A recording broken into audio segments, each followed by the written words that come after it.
Okey. Assalamualaikum warahmatullahi wabarakatuh dan selamat sejahtera.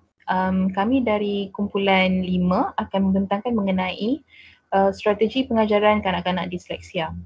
Okey, baiklah. Seterusnya adalah mengenai pengenalan. Okey, pengenalan definisi disleksia. Disleksia adalah masalah pembelajaran spesifik. Ia adalah satu masalah yang memberi kesan kepada kebolehan pemprosesan maklumat dan kadar pemprosesan maklumat. Kadar pemprosesan maklumat ni adalah processing speed lah. Kebolehan pemprosesan maklumat ni adalah penting untuk menerima, mengekal dan mendapatkan kembali serta untuk menstruktur sesuatu maklumat. Okay, masalah dalam pemprosesan maklumat ni akan menyebabkan gangguan pada kemahiran membaca, mengeja dan menulis perkataan. Okay, kanak-kanak yang menunjukkan ciri-ciri disleksia, mereka mempunyai kebolehan kognitif yang lengkap tetapi mereka masih mempamerkan beberapa bentuk kesukaran sewaktu belajar membaca bahan-bahan bercetak. Okey, seterusnya adalah pengenalan kepada teori disleksia. Okey, teori disleksia ini sebenarnya menerangkan bagaimana disleksia itu terjadi. Okey, yang pertama sekali adalah teori biological. Okey, di dalam teori biological ni kita ada 4 jenis teori di dalam teori biological. Okey, teori yang pertama adalah teori genetik. Teori genetik ni yang paling basic, dia menerangkan bahawa disleksia ni terjadi disebabkan oleh masalah genetik.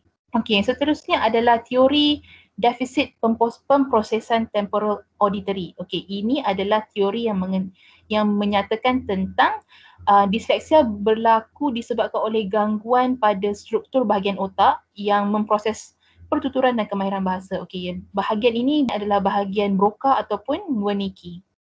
Okey, seterusnya adalah teori cerebellum. Okey, teori cerebellum menyatakan struktur cerebellum yang kurang lengkap ataupun ada gangguan pada fungsi cerebellum ni akan mempengaruhi pertuturan dan juga kawalan motor arm. Okey, yang seterusnya adalah teori magnocellular. Okey, teori magnocellular ni menyatakan bahawa kanak-kanak yang mengalami disleksia mempunyai gangguan secara selektif terhadap laluan magnocellular ni. Ini adalah laluan dalam otak lah. Dia sejenis struktur di dalam otak. Dan gangguan yang selektif ni akan menyebabkan masalah terhadap pemprosesan visual dan perhatian visual spatial. Okey, ini yang menyebabkan kenapa kanak-kanak disleksia ni boleh mempunyai masalah persepsi visual. Okey, seterusnya adalah teori kognitif. Okey, di dalam teori kognitif ada 4 juga teori yang menerangkan mengenai sebab berlakunya disleksia. Yang pertama adalah teori pemprosesan fonological. Okey, teori pemprosesan fonological ni dia ada kena-mengena dengan kemahiran kesedaran fonological ataupun phonological awareness. Okey, menurut teori ini, gangguan pada pemprosesan fonological akan menyebabkan masalah membaca. Okey, kalau kita tahu kemahiran kesedaran fonological ni adalah penting untuk seseorang itu boleh membaca sebab kemahiran kesedaran fonological ni dia berkaitan dengan kebolehan untuk membunyikan huruf, kebolehan untuk rhyming, kebolehan untuk blending words. Okay, jika kanak-kanak tu mengalami gangguan pada pemprosesan fonological, dia memang tidak boleh melakukan mempunyai kemahiran yang seperti tadi. Okey, kemudian adalah teori ingatan jangka pendek ataupun short term memory. Okey, ingatan jangka pendek verbal ni adalah penting untuk pemahaman bahan bacaan. Jadi kanak-kanak disleksia yang tidak mempunyai ingatan jangka pendek yang baik, dia akan susah untuk memahami sesuatu teks bacaan kerana dia akan cepat lupalah apa yang dia baru saja baca sebentar tadi. Okey, seterusnya adalah teori persepsi visual. Okey, ini ada kaitan tadilah dengan teori magnocellular tadi. Okey, persepsi visual adalah kemahiran yang sangat penting kerana dia untuk kanak-kanak boleh membaca, dia mesti mempunyai pengetahuan visual ortografik. Okay, persepsi visual ini penting untuk menyangkut abjad dan juga simbol serta perkataan. Okay, teori yang terakhir adalah teori automaticity. Automaticity ini adalah kebolehan mental untuk memproses sesuatu maklumat secara automatik.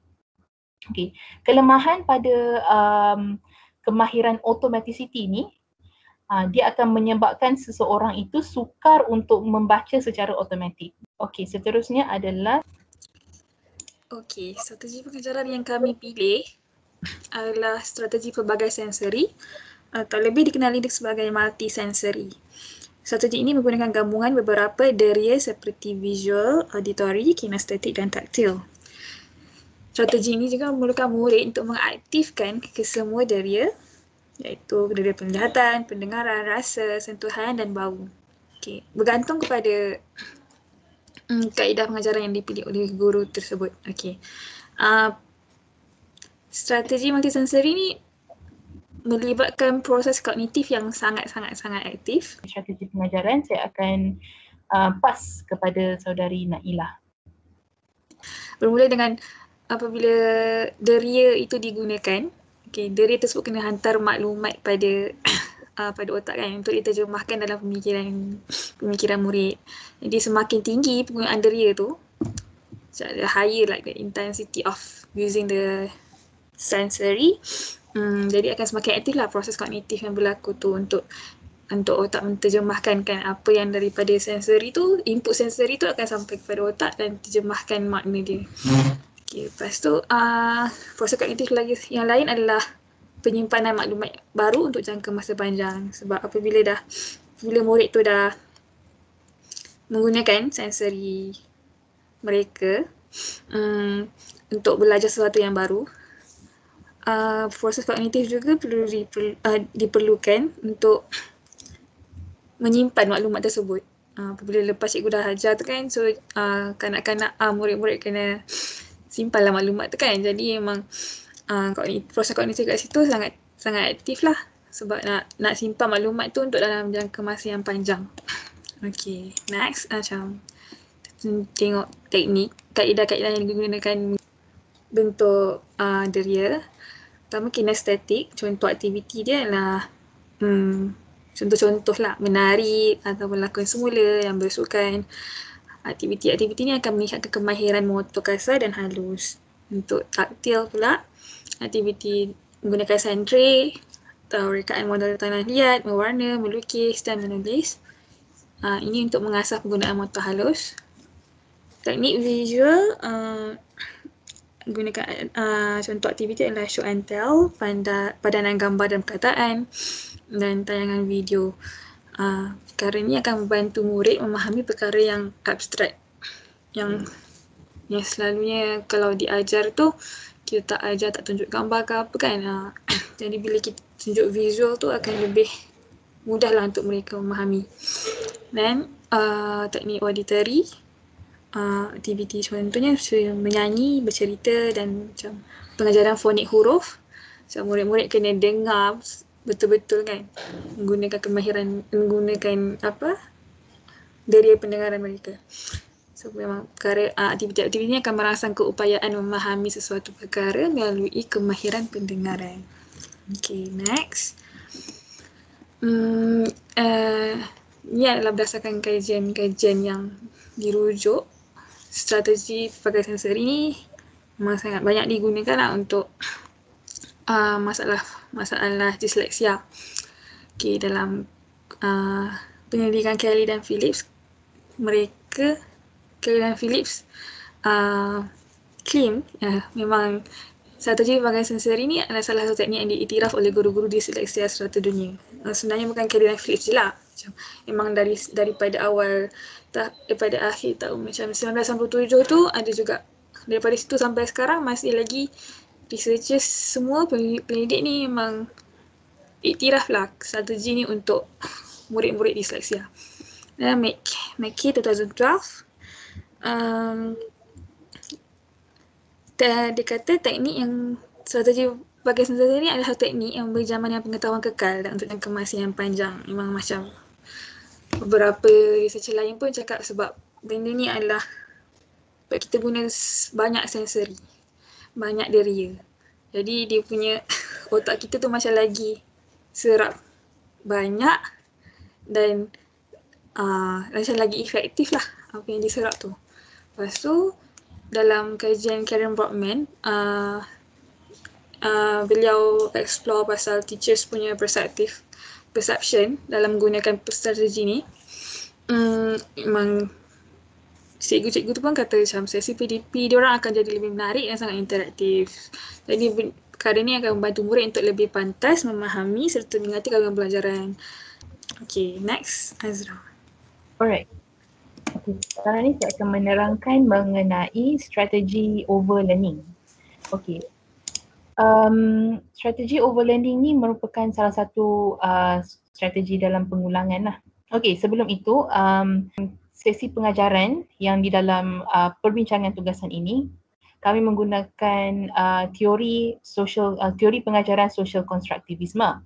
Okey, di dalam teori social konstruktivisme, matlamat pembelajaran adalah pada akhir sekali pelajar akan mampu untuk melakukan pembelajaran kendiri. Okey, apabila kami merujuk teori social konstruktivisme sebagai pendekatan ataupun cara pengajaran selain daripada multisensory tadi. Okay, multisensory adalah strategi, tapi teori social constructivism adalah pendekatan yang digunakan untuk mengajar. Okey, strategi overlearning ni sesuai dikapalkan ataupun digandingkan dengan strategi overlearning. Okey, kerana menurut Vygotsky, pembelajaran kendiri ni akan tercapai apabila proses mental menjadi automatik. Okey. Prosesan maklumat secara automatik ni mengurangkan beban kognitif. Okey, so dia dikatakan sebagai automaticity, prosesan mental secara automatik. Okey, apabila automaticity ini bermaksud kebolehan mengekalkan memori jangka pendek dan mempunyai kepentingan dalam mempelajari pelbagai kemahiran baru. Okey, kajian menyatakan bahawa in order for automaticity to happen, untuk kemahiran automaticity ni ada, strategi overlearning ni sangat membantu kerana strategi overlearning ni akan meningkatkan kemahiran automaticity. Okey, overlearning maksud dia adalah kemahiran yang baru diperolehi harus dilatih di luar tahap penguasaan awal yang membawa kepada pemikiran automatik. Okey, dia berbeza sikitlah daripada common strategi pengulangan. Okey, tapi akan diterangkan seterusnya. Okey, di dalam ini akan menerangkan kenapa overlearning ni is the best. Okey. Overlearning ni bukanlah bermaksud rote repetition ataupun penghafalan. Okey, rote repetition tu adalah another form of strategi pengulangan. Okey, strategi pengulangan kita ada overlearning dan juga rote repetition ataupun rote memorization ataupun kita katakan sebagai strategi penghafalan. Okey, strategi overlearning ni dia menyatakan bahawa seseorang itu dapat menguasai satu kemahiran yang sama dengan menggunakan pelbagai strategi atau bahan pembelajaran. Contohnya untuk subjek matematik, okey, operasi tambah. Untuk memahirkan kanak-kanak tersebut tentang operasi tambah, kanak-kanak perlu melakukan pelbagai aktiviti yang berbeza yang berkenaan operasi tambah. So maksudnya dalam domain kemahiran yang samalah. Okey, contoh pengaplikasian strategi. Ini contohlah ya. Okey, guru menerangkan strategi secara eksplisit. Okay, ini menggunakan strategi social constructivism lah. Menerangkan strategi untuk menyelesaikan sesuatu masalah secara eksplisit. Okay. Kemudian guru akan membimbing pelajar menggunakan strategi dipelajari untuk menyelesaikan masalah. Okey, untuk yang sini pelajar tersebut dia sudah mula-mula masuk untuk pembelajaran sendiri. Mula untuk take over the learning process. Okey, kemudian pelajar sewaktu dia dah mula mengambil alih pembelajaran tersebut, pelajar akan menggunakan strategi yang sama untuk selesaikan beberapa masalah daripada domain kemahiran yang sama. Ini saya kata tadi, dia menggunakan strategi yang sama dalam pelbagai bentuk aktiviti. Macam kemahiran operasi tambah. Dia menggunakan pelbagai aktiviti supaya dia dapat memahirkan strategi dia di dalam menyelesaikan masalah di dalam mengenai operasi tambah. Okey, so, jadi apabila strategi tersebut digunakan berulang kali di dalam bahan yang berbeza, dia macam tak memberi bebanan lah kepada pelajar sebab berbanding dengan rote repetition, pelajar akan ulang-ulang benda yang sama. Contohnya macam penghafalan atau ejaan. Okey, kemudian apabila strategi ini diulang kali dipakai secara berulang kali, dia akan di-internalize. Secara seperti yang dikatakan oleh Vygotsky lah di dalam strategi social constructivism, apabila strategi tersebut dipakai secara berulang kali di dalam domain kemahiran yang sama, maksudnya di dalam setting yang sama, setting pembelajaran yang sama, strategi tersebut akan di-internalize. Apabila strategi tersebut telah dikatakan internalize dalam mental, penyelesaian suatu masalah tu menjadi automatik lah, sebab pelajar tersebut sudah ada strategi tersebut implanted dalam dia punya memory.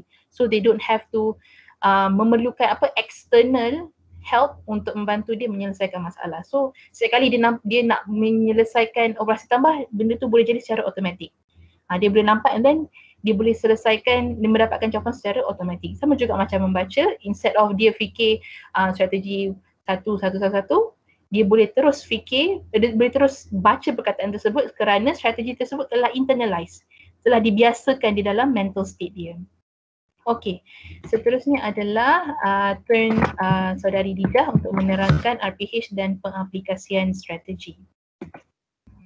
Okey, ini adalah rekod perancangan pengajaran harian bagi kumpulan kami. Subjek yang telah dipilih untuk membina RPH ini adalah pengurusan kehidupan, iaitu pengurusan diri. Tema bagi subjek ini adalah urus diri. Okay, standard kandungan dan standard pembelajaran ada 3, iaitu mengamalkan cara makan dan minum yang betul, menamakan peralatan yang digunakan untuk makan dan menamakan peralatan yang digunakan untuk minum.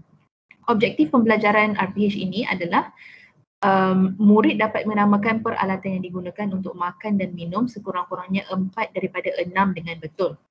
Okey, seterusnya adalah kriteria kejayaan. Terdapat 5 kriteria kejayaan. Yang pertama adalah murid dapat mengenal peralatan yang digunakan untuk makan dan minum. Kedua, murid dapat menyebut nama peralatan makan dan minum berdasarkan gambar. Ketiga, murid dapat mengeja dan membaca nama peralatan dengan betul. Keempat, murid dapat menulis nama peralatan berdasarkan gambar. Dan kelima, murid dapat mengamalkan cara penggunaan peralatan makan dan minum dengan betul. Okey, berikut adalah aktiviti yang dijalankan untuk pengajaran subjek pengurusan diri. Dan aktiviti tersebut terdiri daripada set induksi, aktiviti, latihan bertulis, latihan pengukuhan dan kesimpulan. Aktiviti-aktiviti ini akan diterangkan oleh rakan kami, iaitu saudari Khadijah dan juga saudari Mugana. Okey, saya teruskan dengan RPH. Set induksi yang kami rancangkan ialah menayangkan video adab makan untuk membina aliran fikiran dan menarik minat murid disleksia supaya mereka dapat memusatkan perhatian terhadap isi pelajaran yang hendak disampaikan. Jadi kami telah memilih sebagai contoh video adab makan Orma dan Hana. Okey, yang pertamanya murid menonton video. Seterusnya guru meminta murid berkongsi apa yang mereka perhatikan dalam video tersebut, dan guru juga meminta murid berkongsi adab makan yang diamalkan di rumah. Jadi sensori yang terlibat dalam pada peringkat pertama ini adalah pertama visual, iaitu murid menonton dan melihat sendiri video tersebut. Yang keduanya adalah auditory. Murid mendengar video dan berkongsi apa yang mereka perhatikan dalam video tersebut bersama rakan kelas dan guru. Okey, menurut teori social constructivism, murid akan berkongsi pengalaman mereka makan bersama dengan ahli keluarga dan adab makan yang diamalkan di rumah. Mereka juga akan menghubung-kaitkan pengetahuan dan pengalaman yang sedia ada dengan video tersebut. Sebagai contoh, mereka nampak adabnya ada dalam makan ni kita menggunakan tangan ataupun menggunakan sudu, garpu, pinggan, gelas dan sebagainya. Okey, slide yang seterusnya, aktiviti pengajaran. Okey, yang pertama ialah guru menayangkan gambar peralatan makan dan minum kepada murid. Seterusnya, guru mengajar nama peralatan makan dan minum dan cara menggunakannya kepada murid dengan menggunakan kaedah mnemonik. Ketiga, murid mengeja dan membaca nama peralatan dengan bimbingan guru. Seterusnya, murid diminta menamakan peralatan yang ditayangkan tanpa bimbingan guru. Okey, dalam aktiviti pengajaran ini sensori yang terlibat adalah visual, murid melihat gambar peralatan. Jadi guru menayangkan gambar tu contoh peralatan sudu, garpu dan gelas. Jadi visual murid itu tertarik di situ. Mereka dapat gambaran bagaimana sudu, bagaimana garpu, bagaimana gelas dan sebagainya. Okey, yang sensori yang kedua ialah auditory. Murid mendengar, menyebut, mengeja dan membaca nama peralatan makan dan minum. Okey, overlearning di sini ialah guru mengajar nama peralatan mengikut kaedah mnemonik seperti P adalah untuk pinggan dan S adalah untuk sudu supaya murid dapat mudah mengingati peralatan tersebut. Menggunakan teknik ini supaya pelajar mudah mengingati, dia dapat membantu bila pelajar melihat gambar tersebut, dia akan guru akan cakap ni gambar apa? Gambar sudu. Jadi S untuk apa? S untuk sudu. Jadi mereka dapat menamakan gambar tersebut. Okey, seterusnya adalah teori social constructivism. Okey, terdapat dua di sini. Yang pertama ialah scaffolding. Pertamanya, guru mengajar menamakan peralatan makan dan minum kepada murid. Selepas itu, murid boleh mengenal dan membaca nama peralatan. Guru diminta menamakan peralatan yang ditayangkan tanpa bimbingan guru. Jika murid salah menamakan peralatan, guru akan membantu murid tersebut dan membuat pembetulan secara terus. Guru membimbing murid sehingga murid menguasai kemahiran yang diajar dan kemudian guru akan membantu jika murid memerlukan apa saja pertolongan. Seterusnya adalah ZPD. Guru menguji kebolehan murid menamakan peralatan dengan bimbingan dan tanpa bimbingan guru. Jadi kat sini pada awal pengajaran, guru akan membimbing pelajar untuk menamakan gambar tersebut. Seterusnya, guru mengajar teknik pembelajaran seperti gambar sudu. Kita ambil huruf pertama, S. S untuk apa? Sudu. Itu adalah strategi mnemonik yang digunakan. Seterusnya, untuk ZPD ni, guru akan menguji pula tanpa membantu dan sebagai contoh guru tunjuk gambar sudu. Okey, ini apa? Jika murid tak dapat lagi mengecam gambar tersebut, guru akan mengulangi strategi teknik mnemonik itu, tanya murid huruf pertama yang sesuai dengan gambar ini. Contoh sudu adalah gambar S, adalah huruf S. Okey, seterusnya adalah latihan bertulis. Latihan bertulis ini adalah latihan yang menggalakkan aktiviti overlearning. Okey, pelajar akan diberikan dua lembaran kertas. Pertama, murid diminta memadankan gambar dengan nama alatan yang betul. Kedua, murid diminta menulis nama alatan berdasarkan gambar. Okey, sensori yang terlibat adalah visual. Murid melihat gambar peralatan pada lembaran kerja untuk menyiapkan tugasan. Kinestetik. Sensori kedua adalah kinestetik. Aktiviti memadankan dan menulis nama peralatan berdasarkan gambar.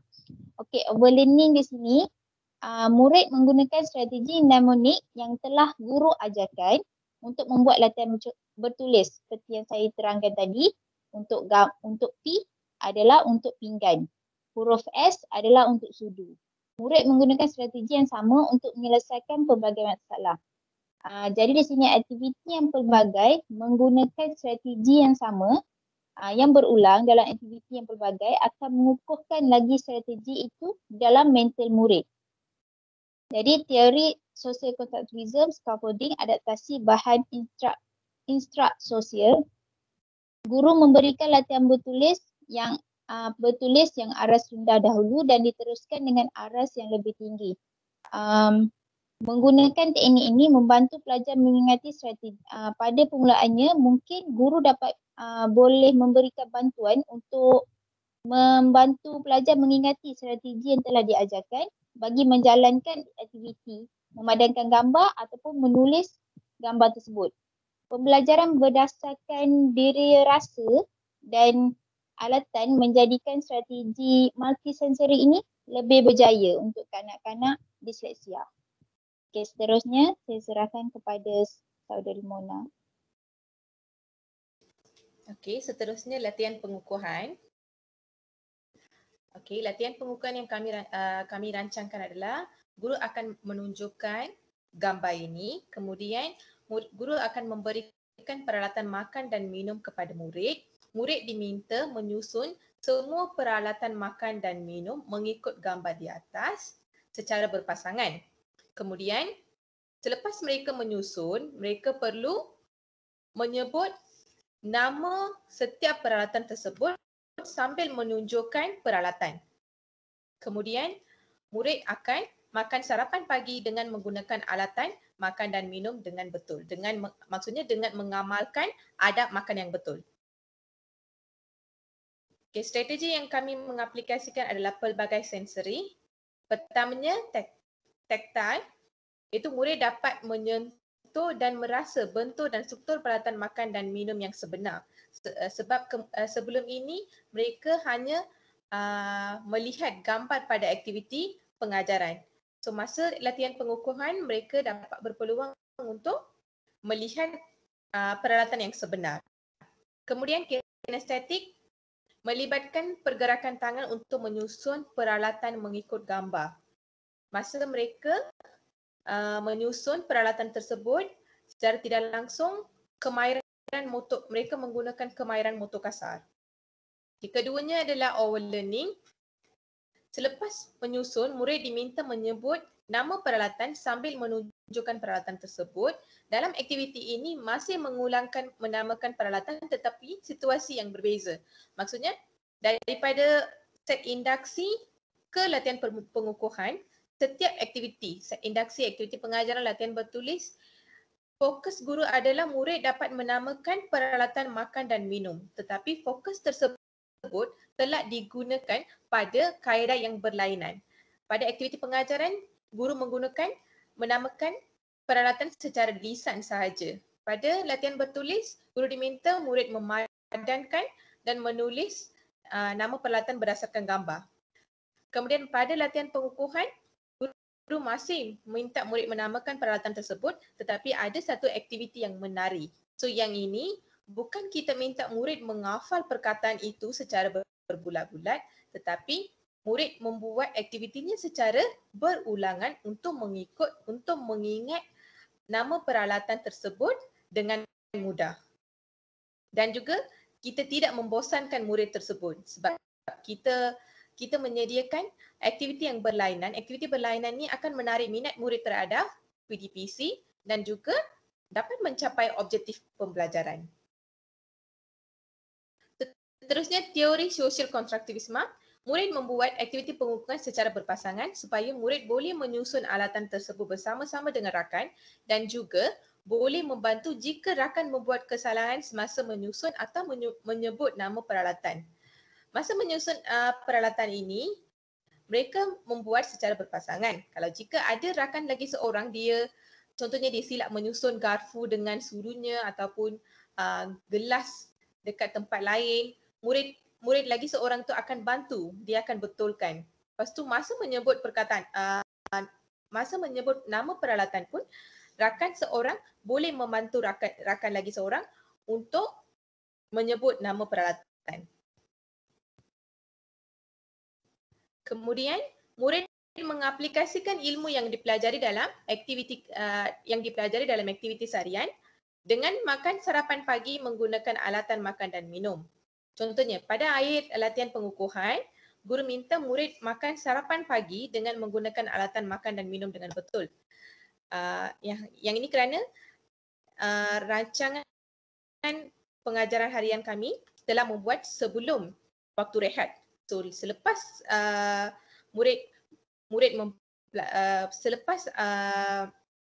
kelas, murid terus dapat makan sarapan pagi dengan menggunakan alatan tersebut. Dengan ini, murid dapat mengaplikasikan ilmu yang dia pelajari dalam situasi sebenar. So murid boleh mengamalkan cara penggunaan alatan makan dan minum dengan betul dan ada makan yang dia pelajari masa set induksi dalam video tersebut. Seterusnya. Kesimpulan. Kesimpulan adalah guru memberi penugahan positif kepada murid yang berjaya menyusun dan menamakan alatan dengan betul dan guru menjalankan sesi soal jawab. Strategi yang mengaplikasinya adalah pelbagai sensori. Pertamanya auditory, murid dapat mendengar bunyi tepuk tangan. Guru akan memberi penugahan positif. Contohnya masa latihan pengukuhan mereka buat secara berpasangan. So murid yang dapat menyusun dengan betul dan dapat menyebut nama peralatan dengan betul, guru akan meminta rakan lain memberi tepukan untuk murid tersebut sebagai tanda penghargaan yang itu akan meningkatkan keyakinan mereka untuk belajar. So mereka dapat mendengar bunyi tepuk tangan tersebut. Kinestetik, mereka tepuk tangan. Maksud tepuk tangan secara tidak langsung melibatkan kemahiran motor kasar mereka. Okay, keduanya teori social kontraktivisme. Di sini kami mengaplikasikan scaffolding. Selepas guru modeling maksudnya selepas guru mengajar dan memastikan murid dah memahami kemahiran yang diajar, guru menanyakan soalan kepada murid. Itu pada akhir PDPC, guru akan menanyakan murid, apa yang kita belajar hari ini? So, murid akan menjawab, kita belajar peralatan makan dan minum. So, apakah peralatan makan dan minum? Kita minta murid sebut nama peralatan makan dan minum. Kemudian, macam mana kita menggunakan peralatan makan dan minum? So, murid akan sebut semula satu demi satu. Yang ini untuk kita dapat menguji murid memahami isi pelajaran yang kita mengajar dan juga dapat meningkatkan kefahaman dan keingatan mereka tentang peralatan makan dan minum. Okay, itu saja daripada kumpulan kami. Sekian, terima kasih.